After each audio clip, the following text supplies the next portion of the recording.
और उत्तर प्रदेश के जिला कानपुर में भीषण गर्मी में ट्रैफिक पुलिस कर्मियों को धूप से निजात दिलाने के लिए कानपुर पुलिस के द्वारा ट्रैफिक पुलिस कर्मियों के लिए एक विशेष कैंप का विमोचन किया गया है। इसका विमोचन कानपुर पुलिस आयुक्त बीपी जोगदंड के द्वारा किया गया है। वहीं डीसीपी रवीना त्यागी ने बताया कि ये विशेष कैंप है जिससे जो पुलिसकर्मी इतनी गर्मी और धूप में ट्रैफिक व्यवस्था चलाते हैं उनको इससे राहत मिल सकेगी।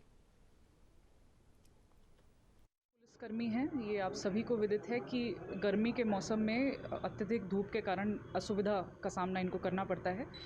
इसके मद्देनज़र इनके लिए स्पेशल कैप्स डिज़ाइन करवाई गई हैं, जिसके द्वारा आज जिसका विमोचन हमारे पुलिस आयुक्त महोदय द्वारा किया गया है। ये कैप गर्मियों में बहुत अच्छा इसका रिस्पांस रहेगा। हमें ट्रैफिक पुलिस कर्मियों को बेटर ड्यूटी देने में कारगर साबित होगा। जी, इसमें शूज़ के लिए भी हम तमाम कंपनी से संपर्क में हैं, ताकि जो गर्मी डामर की जो रोड होती है उससे अत्यधिक गर्मी जो निकलती है उससे दिक्कत आती है हमारे कर्मियों को।